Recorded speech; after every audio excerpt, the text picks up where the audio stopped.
नमस्कार मंडळी. तर आपण आलेलो आहोत आज नवीन प्रवासाला, नवीन किल्ल्यावरती, ज्याचं नाव आहे मुल्लेर. आणि मुल्लेरवर जाण्याच्या आधी आपण एक ठिकाणी कांचनबारीमध्ये थांबलो आहे. ते कशासाठी थांबलो ते तुम्हाला सांगतो, पण त्याआधी या भागाची सुरुवात करूया.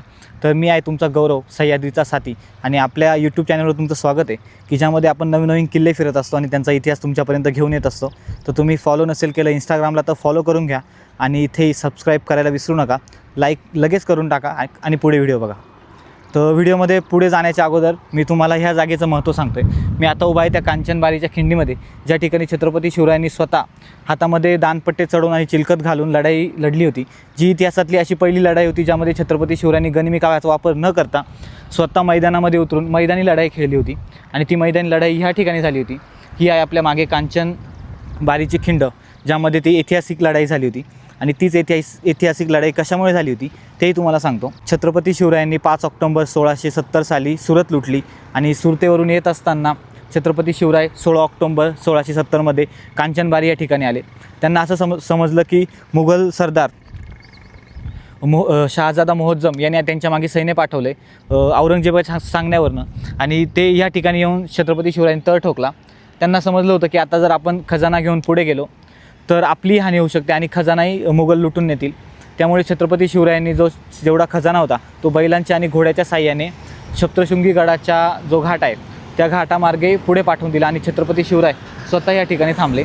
या ठिकाणी आपल्याला एक हंडा म्हणून किल्ला आहे आणि या ठिकाणी कांचना म्हणून किल्ला आहे. तर छत्रपती शिवरायांसोबत त्यावेळेस प्रतापराव गुजर होते, अर्थात कुडतोजी गुजर, आणि मोरोपंत पिंगळे या दोन्ही सरदारांना छत्रपती शिवरायांनी 2 तुकड्या घेऊन एकाला हंडा किल्ल्याकडे पाठवलं आणि दुसऱ्याला कांचना किल्ल्याकडे पाठवलं आणि स्वतः छत्रपती शिवराय या खिंडीमध्ये थांबले. छत्रपती शिवरायांच्या बखरकारांनी बखरीमध्ये लिहून ठेवले की राजा स्वतः हातामध्ये दानपट्टे चढवून आणि चिलखत घालून जिरेटोप घालून स्वतः लढायला तयार झाले होते. आणि ती अशी इतिहासातली पहिली लढाई होती ज्यामध्ये छत्रपती शिवरायांनी मुघल सैन्याला दाखवून दिलं की स्वराज्य म्हणजे काय असतं आणि छत्रपती शिवरायांची ताकद काय हे ह्या लढाईतून खरं तर समजलं. आणि छत्रपती शिवरायांनी ह्या ठिकाणी त्यांचा संपूर्ण तोफखाना उद्ध्वस्त केला आणि ती लढाई जिंकली. आणि छत्रपती शिवराय ह्याच मार्गे पुढे त्र्यंबकगडाकडे गेले आणि ह्या ठिकाणचे बरेच किल्ले काबीज करून छत्रपती शिवराय ही पूर्ण सुरतेची जी लूट आहे ती घेऊन स्वराज्यात पोचले. तर अतिशय महत्त्वाच्या ठिकाणी मी आज उभा आहे आणि ह्या भागाची सुरुवात इथूनच करतो आहे. आता इथून पुढे मी जाणार आहे साल्लेर किल्ल्यावर, ज्या साल्लेर किल्ल्याचं महत्त्व आपल्याला महाभारताच्या काळापासून आहे. ते कसं आहे ते पण तुम्हाला पुढे गेल्यावर सांगतो, पण ही जागा तुम्ही बघून घ्या. आता इथून पुढे आम्ही निघतो आणि आज माझ्यासोबत कोण आहे त्याची ओळख तुम्हाला करून देतो. चला. मी तुम्हाला सांगत होतो की आपल्यासोबत आज कोण आहे, तर आपल्यासोबत आहे आज अजिंक्य पाटील, ज्याला तुम्ही आपल्या राजगडाच्या ब्लॉगमध्ये बघितलं असेल. हा रँडमली मला राजगडावर भेटला होता आणि हा एक सोलो ट्रॅव्हलर आहे. तो खास माझ्या सांगण्यावरून आज कोल्हापूरवरनं नाशिकमध्ये आला आहे. काल त्याने कुठे गेला होता काल तू? कळसूबाईला काल जाऊन आला आहे आणि आज आम्ही चाललो आहे दोघं सोबत मुल्लेर किल्ल्यावरती. मुल्लेर किल्ल्यावर जात असताना आम्हाला अतिशय सुंदर सुंदर असे नजारे दिसत आहे, ते तुम्हाला पुढे दाखवतोच मी. आणि त्याचसोबत तुम्हाला अजून एक गोष्ट दाखवतो. आज आपल्यासोबत आपली नेहमीची गाडी नाही आहे, एक्सपल्स नाही आहे. आज आपण खास बुलेटवर प्रवास करतो आहे, कारण आपली एक्सपल्स आता सर्व्हिसिंगला दिली. 3-4 दिवस तर ती काय आपल्यासोबत राहणार नाही, पण आज बुलेटवरचा अतिशय सुंदर प्रवास तुम्हाला दाखवतो. आणि ही कांचनबारीची खिंड तुम्ही माझ्या मागे बघून घ्या. अजूनहीचे चांगले चांगले व्ह्यूज तुम्हाला दाखवतो आणि वरती एक मंदिर पण आहे, त्याचेही फोटोज वगैरे दाखवतो. चला व्हिडिओमध्ये पुढे राहा. आता आपण भेटूया डायरेक्ट मुल्लेर किल्ल्यावरती. चलो बाय.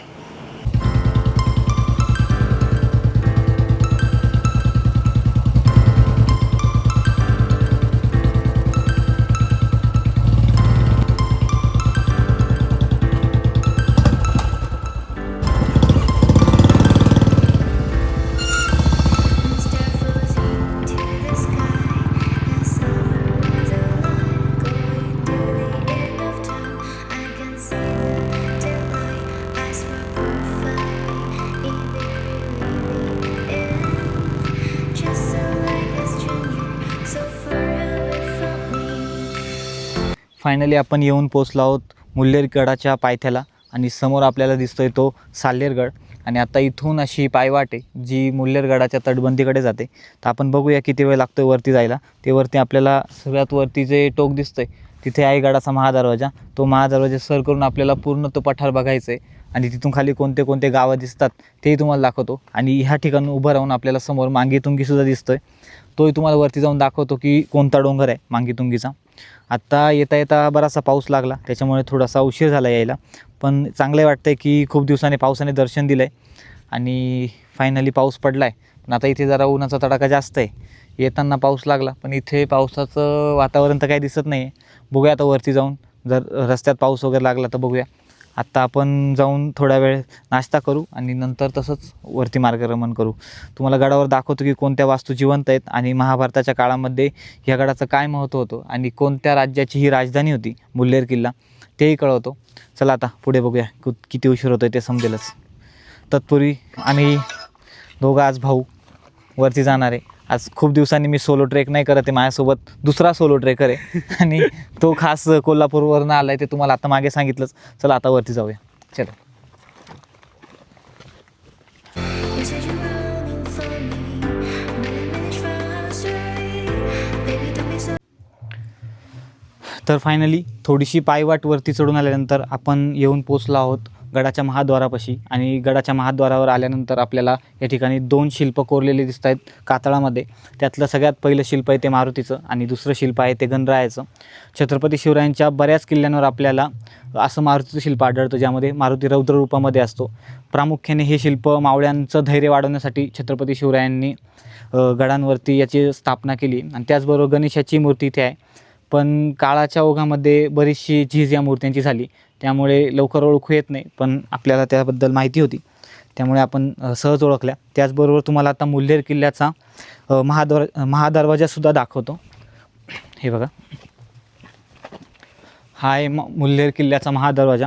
आता ही पूर्ण जी तटबंदी आहे ही आता संवर्धनामध्ये नवीन बांधण्यात आली आहे, पण तिचं काम अतिशय सुंदररित्या केलं आहे, त्यामुळे जुन्या काळातली भासते.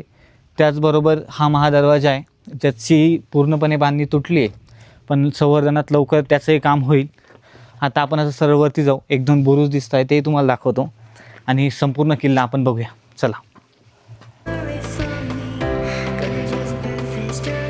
तर आत्ता आपण महादरवाजावरती चढून आल्यानंतर एका बुरुजावर येऊन थांबलो आहे. हा महादरवाजाचा काही भाग दिसतो आहे आणि तो एक मोठा बुरुज तुम्हाला लागतो आहे. वरती संवर्धनाचं काम चालू आहे आणि तो मागे जो मोठा डोंगर आपल्याला दिसतो आहे तो आहे महाराष्ट्रातला सगळ्यात उंच किल्ला साल्हेर. आणि आपण आता मुल्हेर किल्ल्यावर आहोत. इथून आता मस्त पायरी मार्ग बनवला आहे. संवर्धनाचं काम अतिशय उत्तम झालं आहे, त्यामुळे आता पायरी मार्गाने आपण वरती जाऊयात आणि तुम्हाला दाखवतो की किल्ल्यावरती काय काय वास्तू आहेत. चल.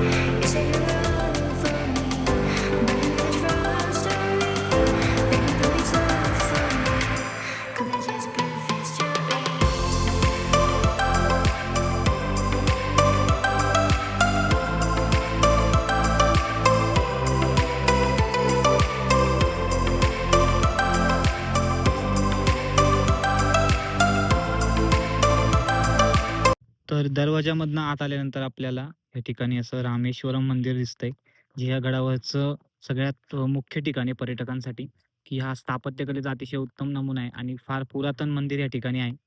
त्यामध्ये मूर्ती कसली याची माहिती आपल्यालाही नाही आहे, पण त्याच्या समोरच हा असा छोटासा तलाव या ठिकाणी बांधण्यात आला आहे. तर तुम्ही बघून घ्या. पावसाची रिपरिप ह्या ठिकाणी चालू आहे आणि समोर जे संवर्धनाचं काम करतात गडावर त्यांची सर्व फॅमिली बसली आहे त्या रामेश्वरम मंदिरामध्ये. ते इथून आपण आता सगळं कॅमेऱ्याच्या मदतीने टिपतो.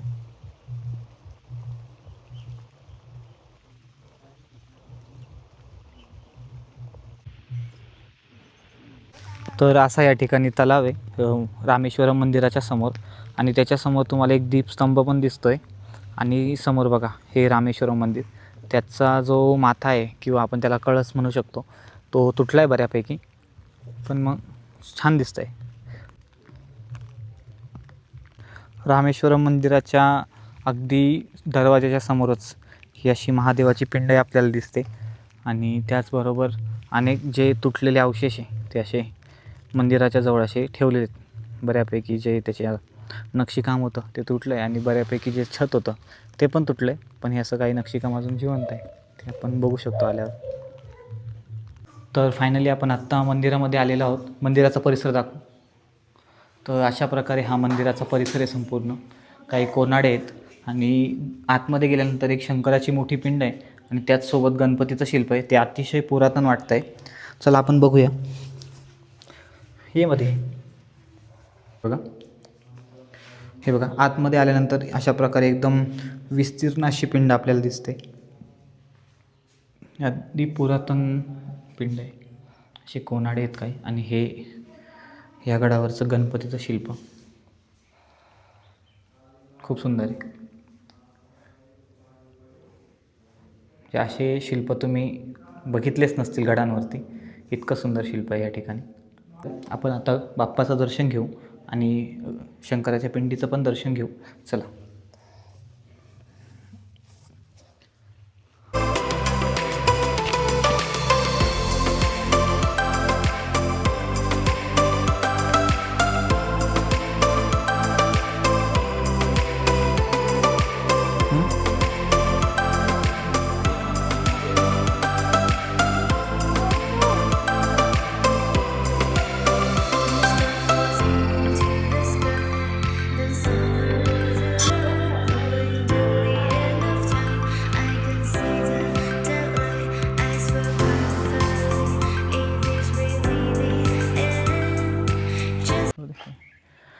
तर असं वरती आल्यानंतर आपल्याला ह्या ठिकाणी असं पाण्याचं टाकं दिसतंय, ज्याच्यातलं पाणी शुद्ध आहे, बऱ्यापैकी शुद्ध पाणी आहे, पिण्यायोग्य आहे. आणि संवर्धनात बहुतेक ह्यातलंच पाणी वापरतं असं वाटतं आहे, कारण ह्या ठिकाणी पाईपलाईन दिसते छोटीशी. आणि समोर गेलं तर एक मोठा तलाव पण आहे, हा समोर.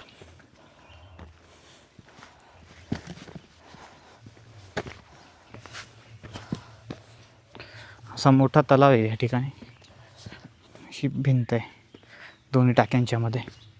हा अतिशय उंच असा तलाव आहे, त्याला ही पूर्ण भिंत बांधली गेली आहे. चला आता ह्या वाटेने आपल्याला असं वरती जायचं आहे. सर वरती वरती वरती पूर्ण अशा प्रकारे खालच्या ज्या पायवाटा होत्या त्या पकडत पकडत आम्ही वरती आलो आहे. आणि वरती आल्यावर असा संबंध कडा लागला आपल्याला. त्यानंतर असं मारुतीचं शिल्प तुम्हाला दिसतं आहे, अतिशय सुंदर आहे. पण सगळ्या पायवाटा चढून वरती आलो आहे. आणि वरती आल्यानंतर आता फायनली तटबंदी लागली आणि काही कातळात कोरलेल्या पायऱ्या मला दिसत आहेत.